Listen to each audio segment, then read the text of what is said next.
Well, hello, RC fans. My name's Eric, and I am extremely new to this. Actually, 2 days new to this. And what a learning experience I've been having because nobody in the shop's been really helping me out. They just sell me stuff, and I have to figure it out for myself. And one of the problems was the split 6 beaded lock rim, which they talked me into buying, saying, hey, you don't have to glue your tires every time. You can just switch tires out on the fly. This would be a good investment over time. I was like, okay, sure. And bought it. I said, we'll buy some tires for the road because I'm not always in the grass and dirt and mud. I want to drag it, and I want to get that S3 battery up in there. And they're like, yeah, let's get some road tires. I said, get these ones. I said, these good? He goes, yeah, they're not too soft, they're not too hard, these are good. I said, makes sense to me. He goes, they won't wear down as fast. I said, awesome. So, bought these. So he sold me this and those tires, but didn't give me any tips.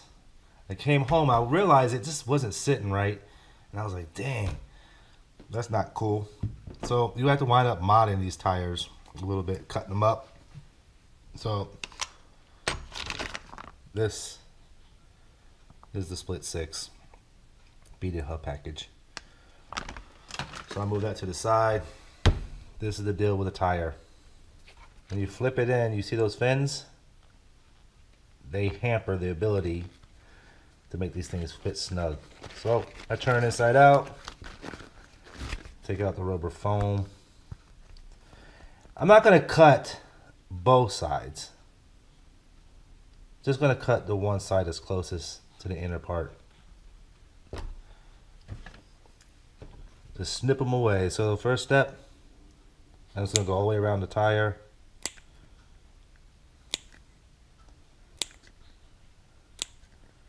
Snip, snip, snip.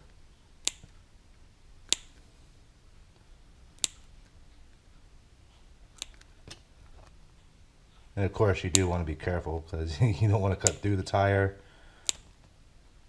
I'm going pretty fast. I'm just going off of feel, not really doing a visual.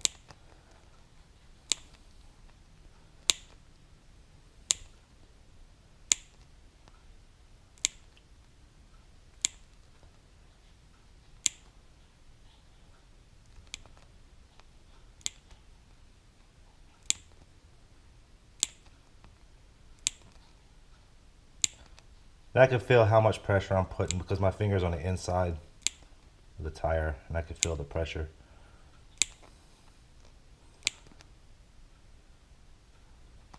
And I believe I went all the way around. Nope.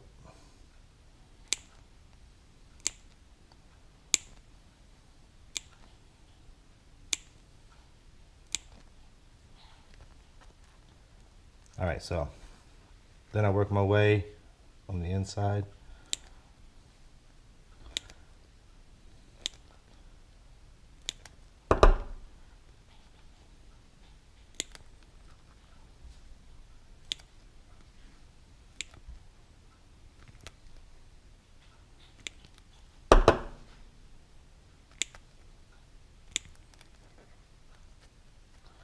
I mean, you think it doesn't take too terribly long, but you have to do 4 tires.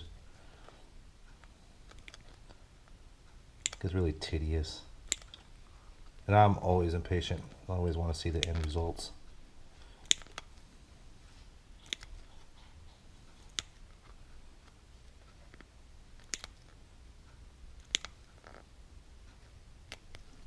This is mainly being done for my son.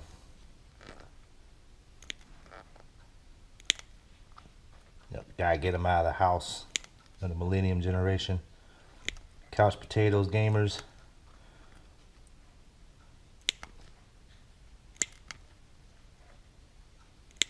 And I am in the military. And I get to see all the new soldiers come in. And they're breaking. They're breaking their hips and ankles just walking to the defect.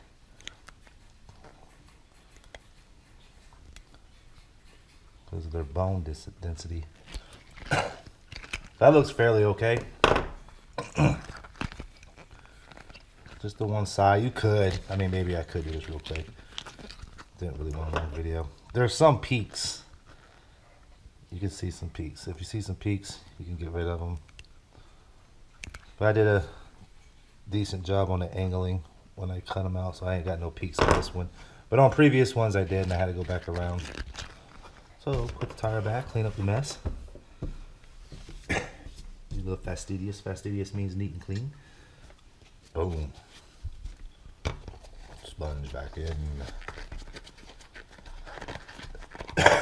Sorry about that. Alright, so this piece comes with 2 screws already in it. The rest come in the bag.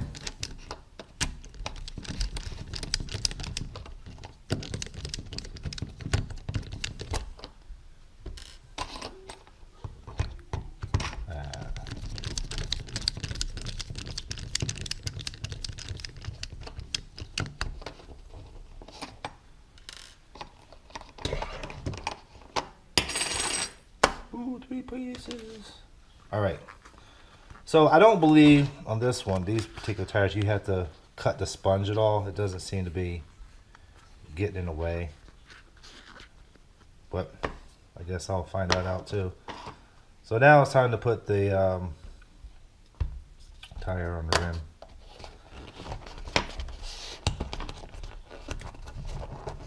Just manhandle it. I don't think it's going to break.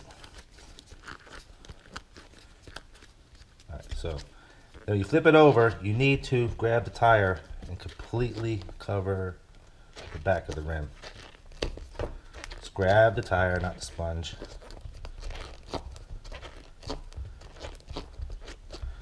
And just push it in, make sure it sits in there tight. That's pretty good. Take this piece, snaps in. You can look around, it's nice and flush. Turn it over. Now this is wrong. I have to pull this out. Because what you want to happen is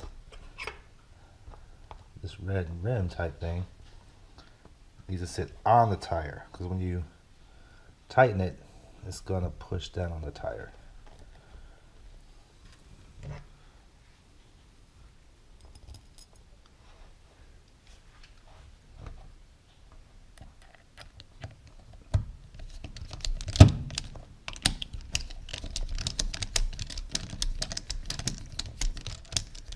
And you'd put these on just like you would put the bolts on your lug nuts on your regular car. You're just gonna like alternate, get an even amount of pressure.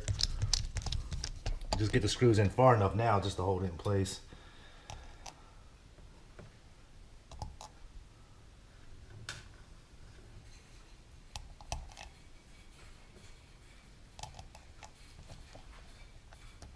I hope you guys can see this. I don't know if the lighting is good or how good the quality is of the video. So as soon as it starts catching, I move on to the next screw.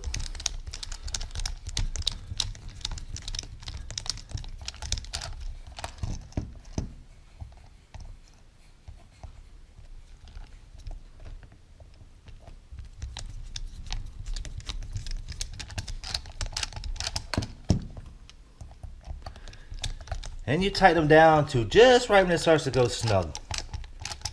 Do not really force it because these screws strip. I can tell already. Like I've only been doing this for 2 days. It's my first time ever doing tires, but I am 47 years old. I have screwed in a lot of things in my life, and I can tell you right now, these will strip easy. So I don't even know if it's a good idea if you are going to be switching tires out here and there. Find a way of getting some extra ones. Keep them on hand. Because might have to bust a couple of them in half to get them back out one of these times.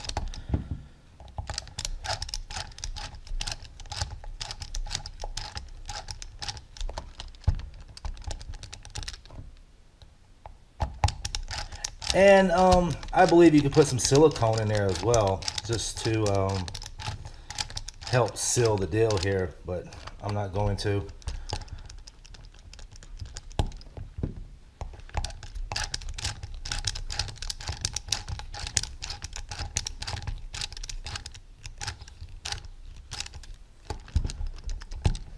Yeah, I'm getting muscle failure in my hands. This is crazy.